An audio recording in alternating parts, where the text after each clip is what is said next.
First of all, I think it's a big mistake for the United States to take India for granted.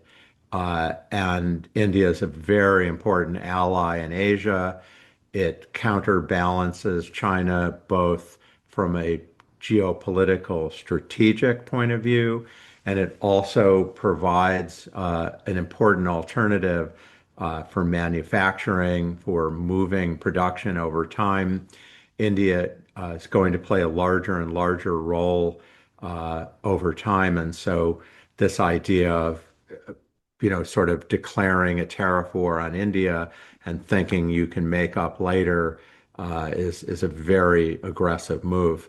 So India is fortunate in being a relatively closed economy. Most of the time, I would say that was terrible. It's better if India was more open, but in this case, it probably protects India from as severe a problem as it could. By and large, India has to lower its tariffs with other countries and seek trade with other countries if the United States persists in this. I don't think this is something you just turn the other cheek. You have to respond. So should India stop buying Russian oil, sir? I'm sorry, should India stop? Buying Russian oil. President Trump accuses India of buying Russian oil, which is Yes. Okay. I mean, I hesitate to wade into that. That's a choice India is going to have to make.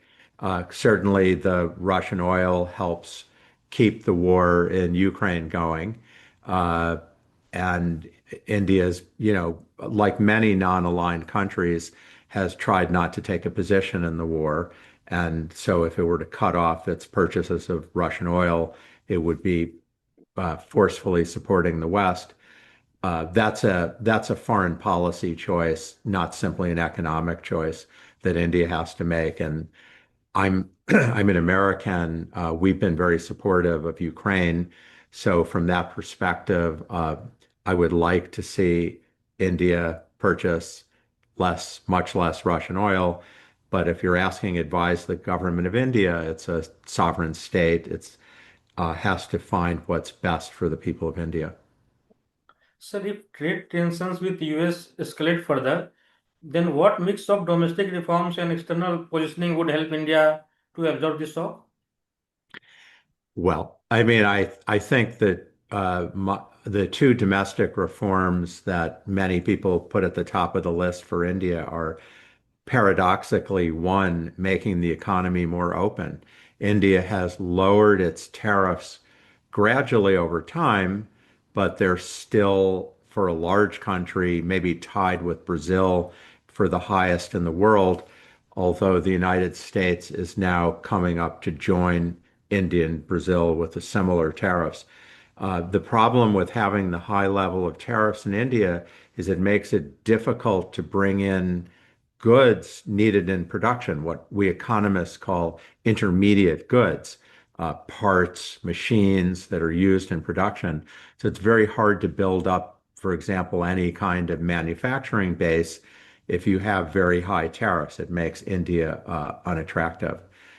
A second reform, which, again, many people have pointed at, is that the Indian economy has become very concentrated. A small number of companies control a huge percentage of the economy.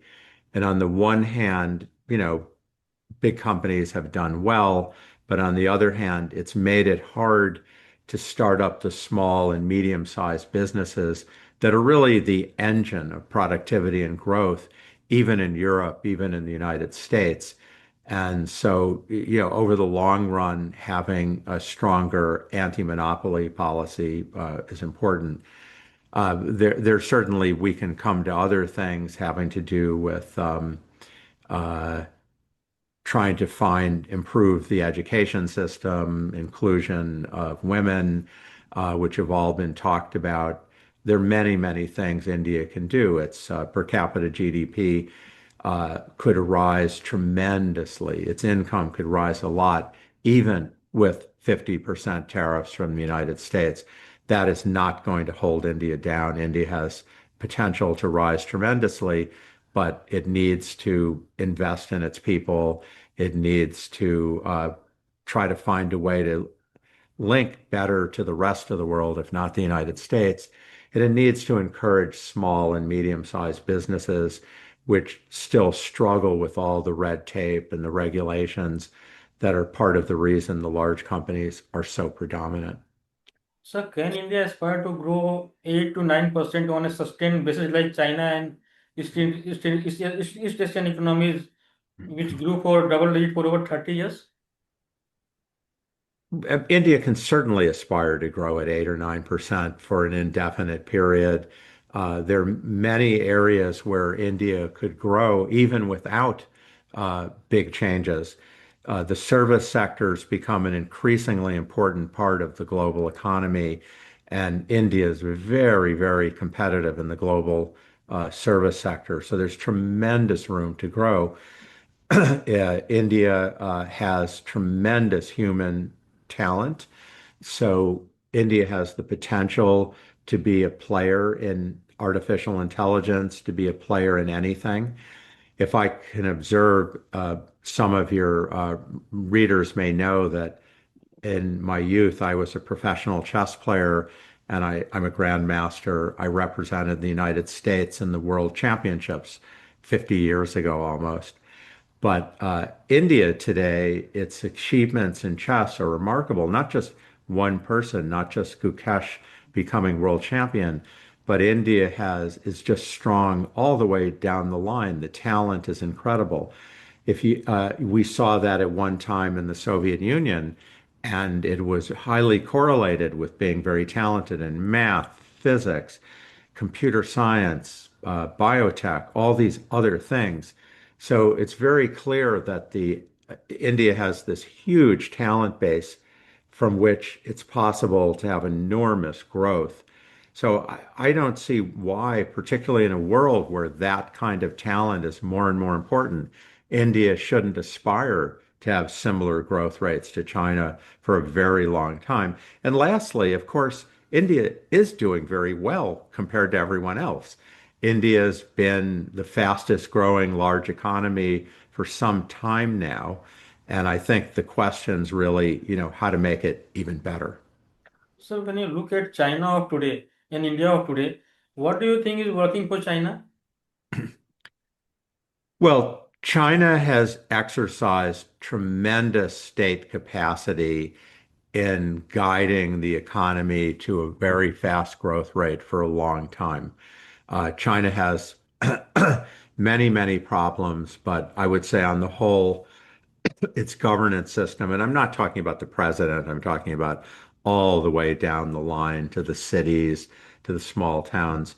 I think its governance system it's not democratic, but for a long time it's worked better.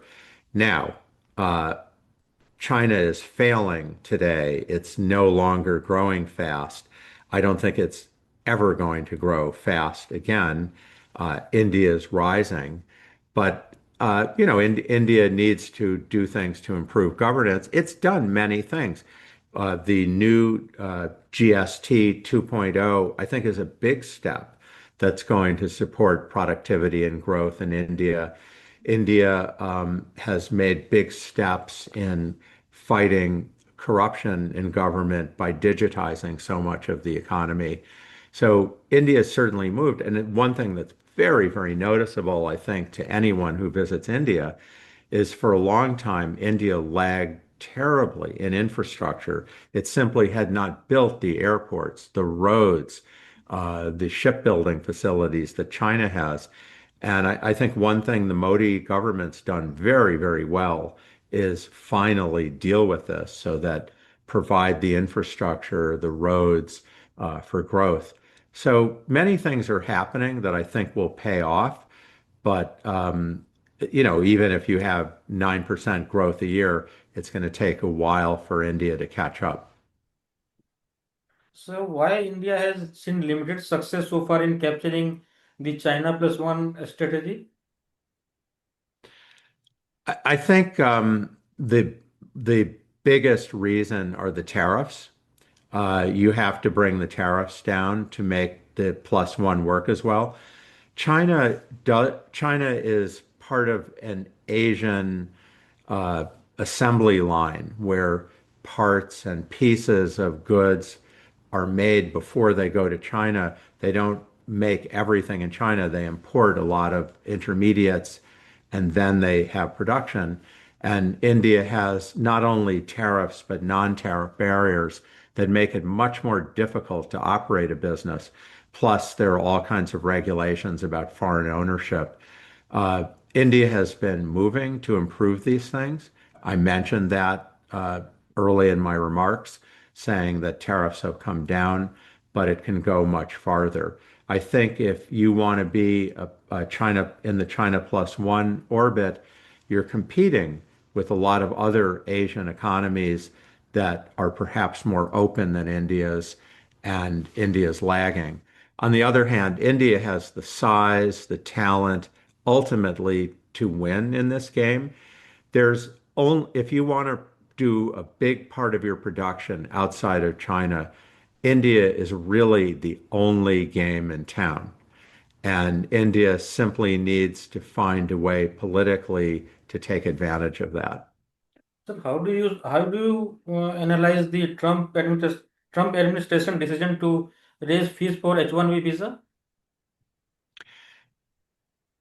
So, this was the visa, the new visa rules were done in a very haphazard and not very thoughtful way. The visas for high skilled workers should be given very liberally. We should give visas to anyone who graduates a college in the United States. And Trump actually said that at one time. So I don't know why he's done this. Uh, if I were to look at factors holding back US growth, why I believe US growth is likely to slow down, I would say the tariffs are one reason, but the restrictions on immigration are a huge reason that's going to hold back US growth. It's not simply having the people, but the talent. If you were to go to California and go around Silicon Valley, the number of Indian engineers, software engineers, the number of Indians who had the big tech companies, it's phenomenal. If you cut off this super talent pool, it's going to have very, very big effects. But of course, one can say that about many Trump policies where he has this idea that America, the US, can do everything for itself. It doesn't need anyone. And I think politically that may be a good sell, but ultimately it undermines our entire business model in the United States. So certainly the H-1 visa tax is a mistake. We should be expanding the number of these visas. Sir, what is your views on cryptocurrency and over dependence on US dollar? So I have to separate between Bitcoin and stablecoins, and let me use Bitcoin, Ethereum as a stand-in for everything. Um, Bitcoin and Ethereum are something where they'll always have a role in the economy, but mostly in the underground economy, part that doesn't follow regulations, doesn't pay taxes. The underground economy in India, of course, is probably more than 30% of GDP. It's a big number.